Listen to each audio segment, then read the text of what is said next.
የዚህ ገፈት ትልቁ ቀማሾች ነው። የምናገለግለው ፊንቴክን ብቻ አይደለም ማህበረሰቡንም ነው። ስናምጥ ነበረ። ዛሬ እኛም ተደስተናል። ኢትዮጵያ ከዚህ በላይ ትራመዳለች። ብዙ ጠብቃችኋል። ብዙ ጠብቃችኋል። ቴንኪዩ ስለ ትዕግስታችሁ። ኢትዮጵያ በ10 ዓመት የመሪ እቅዷ ላይ ኤሌክትሪክ ተሽከርካሪዎችን ቁጥር ከ500,000 በላይ ለማድረስ በሁሉም ካቴጎሪ እቅድ ነድፋ እየሰራች ትገኛለች። የሚሰራ መኪና መንዳትን ያክል የሚያስደስት ነገር የለም።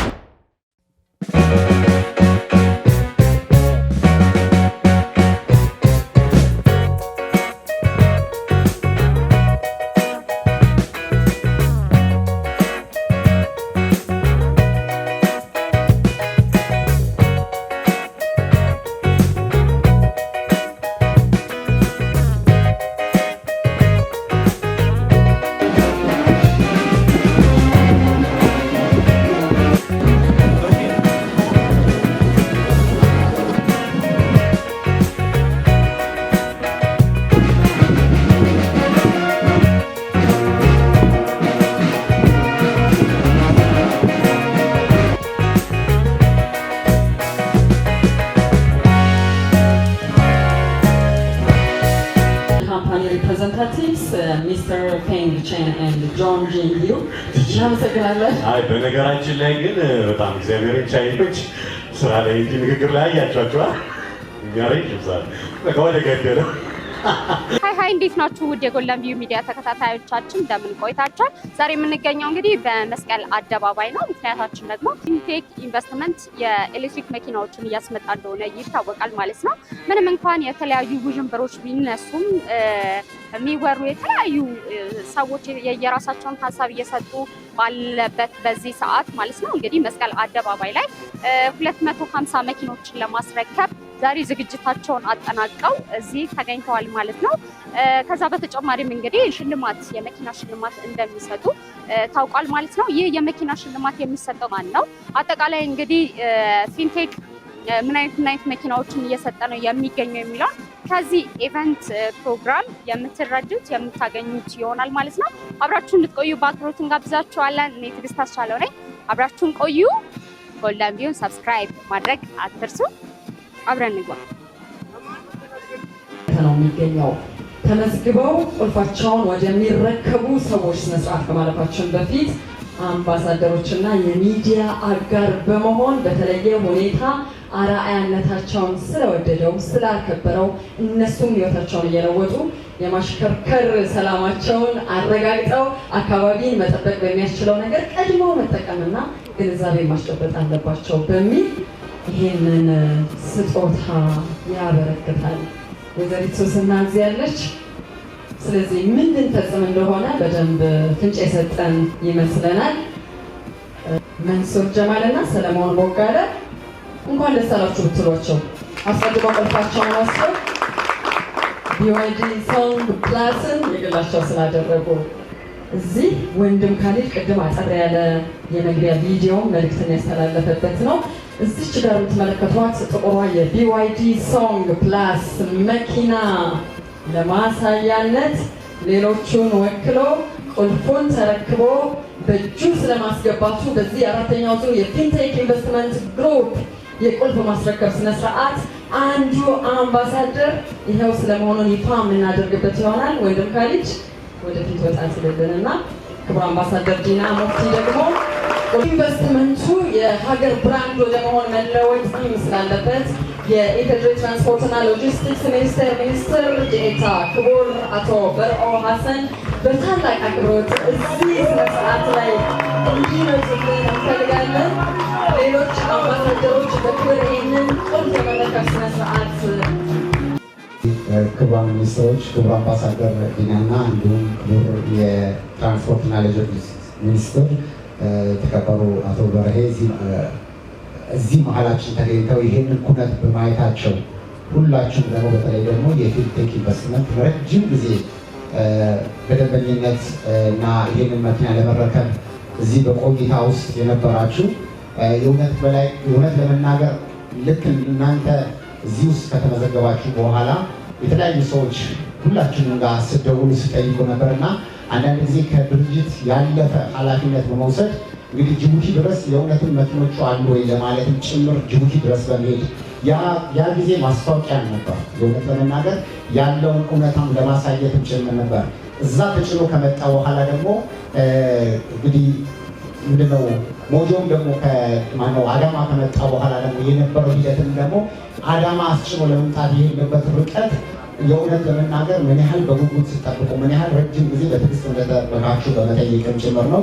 ከዛ በኋላ እንግዲህ በአምባሳደርነት እንኳን እኛ ተሹመን ለዛ የሚሆን ነገር ለእያንዳንዳችን አምባሳደሮች የሚሰጠው ሂደት ለማድረግ እንኳን እንደው ተቀብሎ ለመውሰድ እንኳን በጣም የመሳቀቅ ነገር ያህል ድረስ ነበር ውስጣችን የነበረውና ግን ያንን ሁሉ ውጣ ውረድ አልፋችሁ ደግሞ ዛሬ ለዚህ ቀን በመምጣታችሁ ደግሞ እናንተን እንኳን ደስ ያላችሁ ማለት እፈልጋለሁ። የእውነት ፊንቴክ ኢንቨስትመንት ትልቅ ነገር አድርገዋል። ማህበራዊ ግዴታን በመወጣት አኳያ ቀደም ሲል እንደተገለጸው በጎዳና ህይወት ላይ የነበሩ በጣም በአስቸጋሪ ሁኔታ እዚሁ አካባቢያችን ስቴዲየም ላይ ከተለያየ ከቸርቸር ጎዳና ጀምሮ ያነሳናቸውን ወገኖቻችንን ለመርዳት ቀደም ሲል ወደ 1 ሚሊዮን ብር ድጋፍ አድርጎልን ነበረ። ከዛ በኋላ ግን ወደ ፋውንዴሽናችን መጥተው በጎበኙበት ሰዓት ላይ አዲሱ ፋውንዴሽናችንን ለመገንባት እኔ የነበረችኝን አንድ መኪና የመጨረሻው ደረጃ ሲደርስ በኪራይ ቤቶች ቁልፍ የገዛንበት ዕዳ ነበረበር እና ያንን ዕዳ ለመክፈል ቀጥታ መኪና የሸጡት እና ብዙም እንግዲህ ምናልባት ኮሜዲያን እሸቱ ላይ ኢንተርቪው ካያችሁት እዛ ላይ ነበርና ያችን ቪዲዮ እንግዲህ የድርጅቱ አስተዳደሮች አይተው ነበርና እንግዲህ ከነበረ የመጀመሪያ ስጦታ ከፍ አድርገው በማድረግ ጭምር ለእኔ ክብር ይመጥናል የሚለውን ነገር ይህን በማድረጋቸው የተሰማኝን ክብርና የተከበር ትልቅ በክብር እንድታመሰግኑ ይጠይቃል። መድረክ ላይ ወጥቶ መድረክ ሲመራ የነበረው በመካከል ስራውን አቋርጦ ይህንን ቁልፍ ለመረከብ ከጓደኞቹ መካከል ያለው አርቲስት ይገረም ደጀኔ ይሆናል። በተለያዩ ስራዎቹ ታውቁታላችሁ። በቲያትርና ፊልሞች፣ የቴሌቪዥን ተከታታይ ድራማዎች፣ ማስታወቂያዎች፣ በሚዲያ የመዝናኛ ፕሮግራሞች እንደዚህ ገረም እንኳን ደስ አለን። እንደ ቻይኖቹ ንግግር ላሳተር እኔ ጨርሻለሁ። መኪና ያለበትን ቦታ ንገሩኝና እየነዳሁ ልሂድ። በጣም አመሰግናለሁ። ጨዋታው እንዳለው ነው። ቅድም ብየዋለሁ። ይሄ በጣም ታሪካዊ ቦታ ላይ ነው ያለነው። ፊንቴክ ኢንቨስትመንት እንግዲህ ይሄንን ያለ ምክንያት አላሰበውም ብዬ አስባለሁ። አምባሳደር ብሎ የመረጣቸው ግለሰቦችን በዚህ አደባባይ ቅድም በገለጽነው ሁኔታ ከነዳጅ መኪና ወደ ኤሌክትሪክ መኪና ያለውን ሽግግር እንደ ምልክት እንደ ምሳሌ ሆነው ርክክብ እንዲያደርጉ ነው ያደረገውና ፊንቴክ ኢንቨስትመንት ምሳሌያዊ ነገር ነው ያመጣው። በዚህ አጋጣሚ ለማመስገን ወዳለው ፊንቴክ ኢንቨስትመንትን። ከፊንቴክ ኢንቨስትመንት ጋር ደግሞ ከቅርብ ጊዜ ወዲህ በጋራ የሚዲያ ስራን ለማስተባበር እና ግንዛቤ ለመጨመር በሚደረጉ ስራዎች ውስጥ ግንባር ቀደም ተሳትፎ ነው አብርሃም ግዛው። እንኳን ደስ አለህ። ቀጣዩን ቁልፍ የመረከብ ሂደት የሰንባቸው። እሺ፣ በጣም አመሰግናለሁ። እዚህ የታደማችሁ ክቡራትና ክቡራን እንግዶቻችን በሙሉ ጥሪያችንን አክብራችሁ ስለተገኛችሁ ክብረት ይስጥልን እንላለን።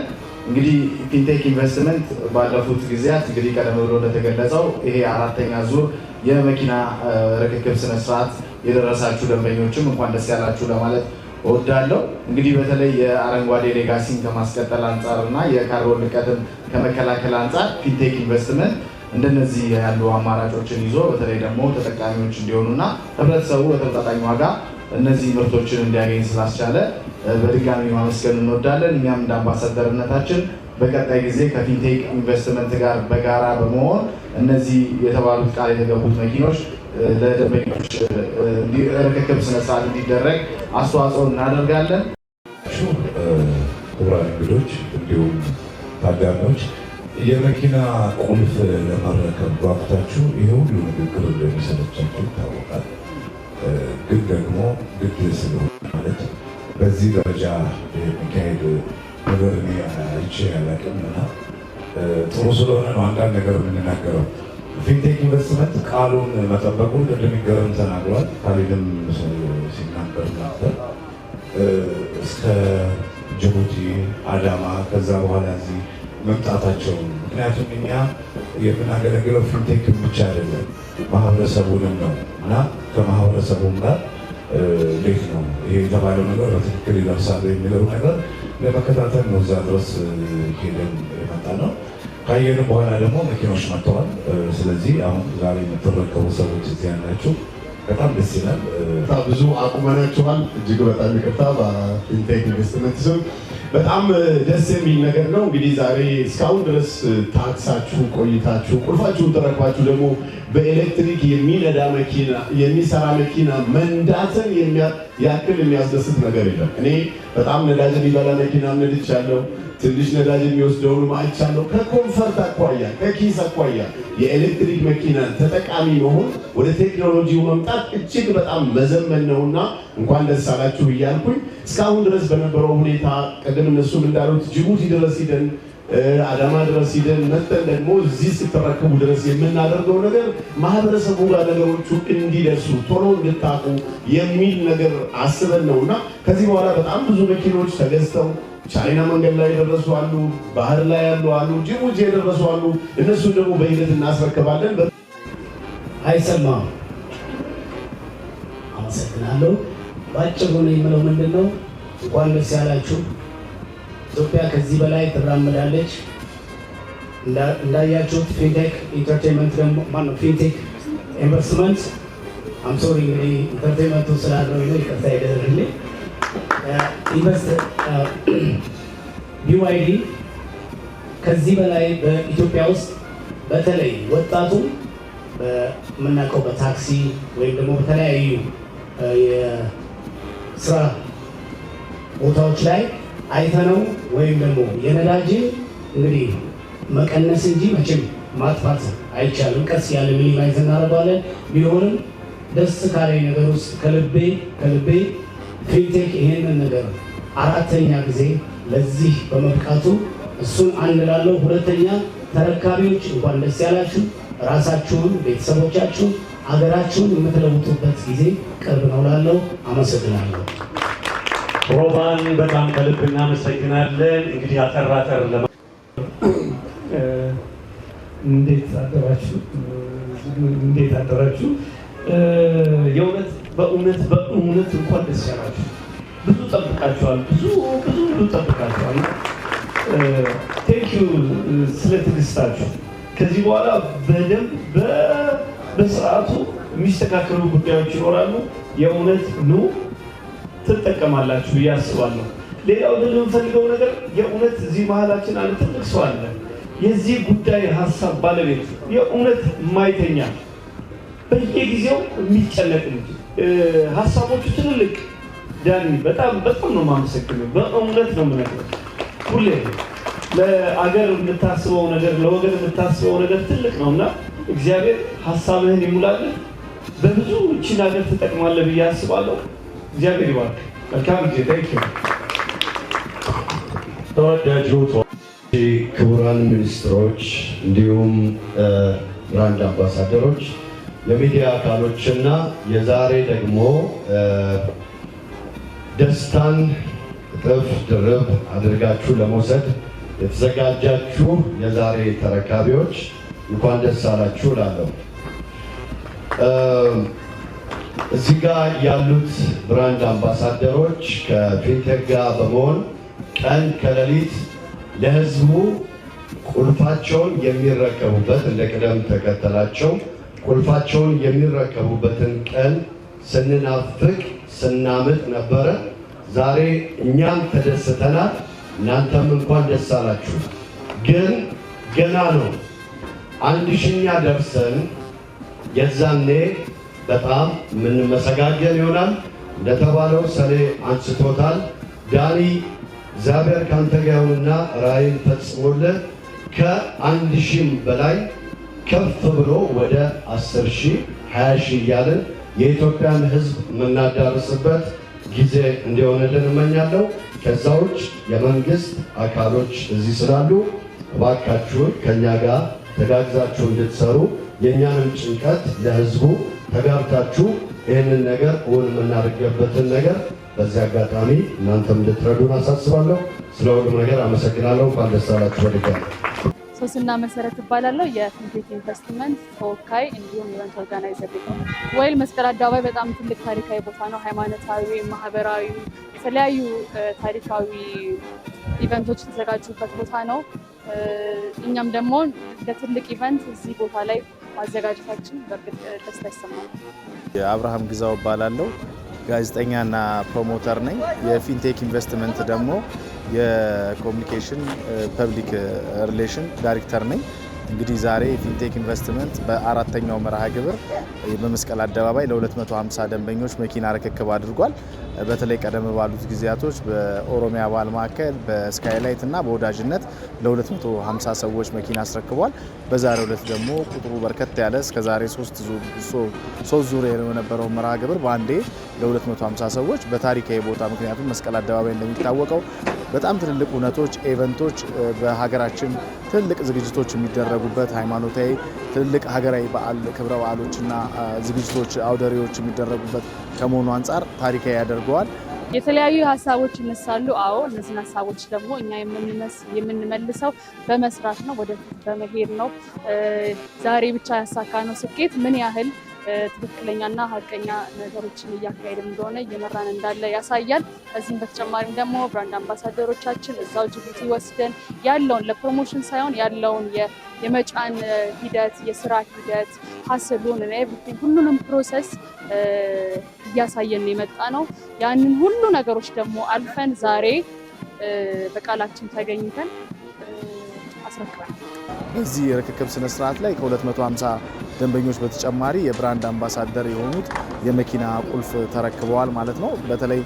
በተለያየ ማስታወቂያው ስራው የምናውቀው አርቲስት ሰራዊት ፍቅሬ፣ አርቲስት አደለ ሮባ፣ አርቲስት ሰለሞን ቦጋለ በበጎ አድራጎት የምናውቀዋለን፣ ወንድም ካሊድ፣ አርቲስት ዳንኤል ተገኝ፣ አርቲስት ይገረም ደጀኔ እንዲሁም እኔም ያለሁበት የአምባሳደርነት የመኪና ርክክብ በተለይ ፕላስ ሶንግ ከዚህ 2 ደረጃ ከፍ ያለ መኪና ርክክብ ተደርጓል። በዚህ መሰረት እንግዲህ በብራንድ አምባሳደር ለመሆን ደግሞ ያስቻለን በተለይ የግሪን ሌጋሲን ከመከላከል አንጻር የአረንጓዴ አሻራን ከማሳረፍ አንጻር መንግስት እየሰራ ያለው ስራ አለ። የካርቦን ልቀትን ከመከላከል አንጻር በሚቀጥሉት ዓመታት መንግስት በዘርፉ ወደ 500 ሺህ በላይ መኪና ማስገባት እቅድ አለውና ፊንቴክ ኢንቨስትመንት ደግሞ በመንግስት ብቻ ስለማይቀረፍ ችግሩ እንደ አንድ አጋዥ አካል እንደ ሌሎች የመኪና አስገቢዎች ወደ ሀገራችን ውስጥ 20 ሺህ መኪኖች ወደ ሀገር ውስጥ የማስገባት እቅድ ይዞ እየሰራ የሚገኝ ድርጅት ነው። አንድ አመት ገና አልሆነውም። በአንድ አመት ባልሞላበት ጊዜ ወደ 500 መኪኖች አስረክቧል። በሚቀጥለው 5ኛ መርሃ ግብር ደግሞ በተለይ ተለቅ ባለ ከዚህ ቁጥሩም ሰፋ ያለ መኪና ርክክብ ይደረጋል። ቅድም እንደገለጽኩት እንግዲህ ሀገራችንን ብቻ ሳይሆን ዓለማችንን በተለይ የካርበን ልቀት እያስቸገራት ነው ያለውና ያንን ከመከላከል አንጻርና ዘመናዊ ቴክኖሎጂ ሽግግር እንዲኖረው የኤሌክትሪክ መኪኖችን ከቻይና እየመጡ ወደ ጅቡቲ፣ ከጅቡቲ ወደ ኢትዮጵያ ኤልዲሲም ሌሎች የጉምሩክ ፕሮሰሶችን ጨርሰው ወይም ክራይቴሪያዎችና ሪኳየርመንቶችን ካሟሉ በኋላ ወደ ሀገር ውስጥ ገብተው ርክክብ ስነስርዓት እየተደረገ ነው። እንግዲህ ይህን ርክክብ ለማድረግ ደንበኞች ከ3 እስከ 4 ወር ይጠብቃሉ። 950 ሺህ ብር ቅድሚያ ክፍያ በመክፈል እንደየደረጃው ከዛም በላይ አቅም ያላቸው ሰዎች ደግሞ የፈለጉትን እየከፈሉ መኪኖች ይወስዳሉ። እውነት ለመናገር 950 ሺህ ብር መኪና ማግኘት አይቻልም። በአሁኑ ሰዓት የትራንስፖርት ችግር አለ እንደ ሀገር። ያንን ከመቅረፍ አንጻር ደግሞ መንግስትና የግል ሴክተሩ በጋራ ከሰሩ ይህን ችግር ይቀርፋሉ ብለን እናስባለን። በተለይ ደግሞ መኪኖች በዚህ ዋጋ ለ5 ዓመት ከወለድ ነፃ እንግዲህ ይሄ መኪና 1.9 ነው ጠቅላላ። ይሄ መኪና በዚህ ዋጋ ደግሞ ሌላ ቦታ ማግኘት አይቻልም። አሁን 2.8 እስከ 3 ሚሊዮን ብር ነው ዋጋ እየተሸጠ ያለው። ይሄ ግን ለፕሮሞሽን የወጣ አተም ወይም የፕሮሞሽን መንገድ ስለነበረ ነው። በሚቀጥሉት ጊዜያቶች በዚህ ስለማይቀጥል ህብረተሰቡን በዚህ አጋጣሚ ተጠቃሚ እንዲሆን መልእክታችን እናስተላልፋለን። የአረንጓዴ አሻራንም ከመተግበር አንጻር የካርቦን ልቀትንም ከመከላከል አንጻር ደግሞ እነዚህ አይነት ስራዎች መሰራትና በይበልጥ ወደ ህብረተሰቡ መውረድ አለባቸው ብለን እናስባለን። ከዛ በተጨማሪ እንግዲህ አቅምንም ያገናዘበ ነው ብለን እናስባለን። ሁሉንም የህብረተሰብ ክፍል ማዕከል ያደረገ 130 ሚሊዮን ህዝብ ባለባት ሀገር በተለይ በመዲናችን አዲስ አበባ ደግሞ በርካታ ነዋሪዎች አሉ። በመላው ሀገራችን ከ2 እስከ 3 ሚሊዮን ቢበዛ እንግዲህ መኪና አለ ብለን ነው የምናስበው። ግን ይሄ ብቻ በቂ አይደለም። ትልቅ ሀገር ነው የያዝነው። ስለዚህ የትራንስፖርት ችግሩን ከመቅረፍ አንጻር ደግሞ የግል ሴክተሩ ከመንግስት ጋር እጅና ጓንት ሆኖ ይሰራል ብለን እናስባለን። ቅድም እንዳያችሁት የትራንስፖርትና ሎጂስቲክ ሚኒስቴር፣ የአዲስ አበባ ትራንስፖርት ቢሮ ኃላፊዎች፣ በሴክተሩ ያሉ ባለድርሻ አካላትም የተገኙበትና ወደፊት ደግሞ በይበልጥ ለስራው ደግሞ አስፈላጊ ስለሆኑ የነሱ እገዛና ትብብር ደግሞ ያስፈልጋል ብዬ አስባለሁ። በቅድሚያ ለዛሬ ባለድሎች እንኳን ደስ አላችሁ። በዚህ በኋላም በመቀጠልም ደግሞ ለሌሎቻችሁ እየመጣችሁ የዚህ እድል ተጠቃሚ ሆኑ የሚል መልዕክት አስተላልፋለሁ። አመሰግናለሁ። እነሱ እገዛና ትብብር ደግሞ ያስፈልጋል ብዬ አስባለሁ። በጣም ትልቅ ደስታ ነው የተሰማኝ። እንደ ማንኛውም ሰው እንግዲህ የኤሌክትሪክ መኪና ላሽከረክር ነው። ኤሌክትሪክ ብቻ ሳይሆን እጅግ ዘመናዊ እና ደግሞ ደረጃውን የጠበቀ መኪና ስለሆነ ደግሞ በነዳጅ ነበረ የምነዳው። ከነዳጅ ደግሞ ወደ ኤሌክትሪክ ሽግግር አድርጌያለሁ ማለት ነው።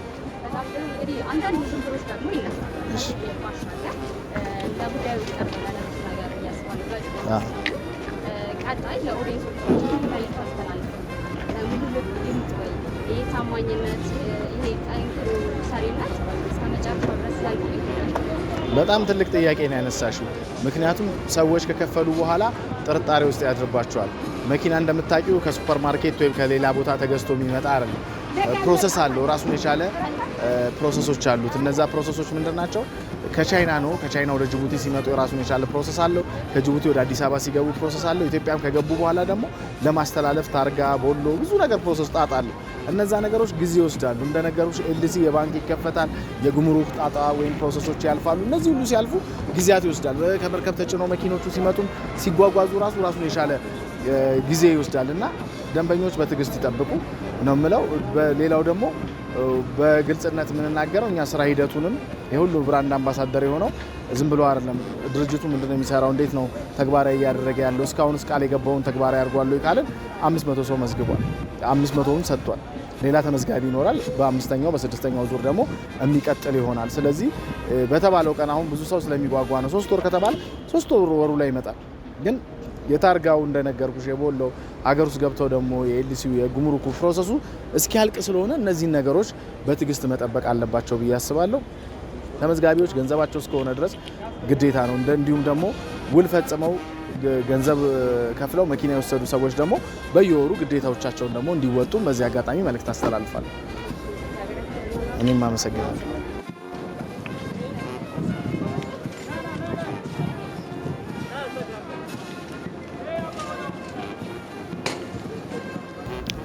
ውድ ጎልደን ቪው ሚዲያ ተከታታዮቻችን እንግዲህ መኪኖቹን እያያቸው ነበረ።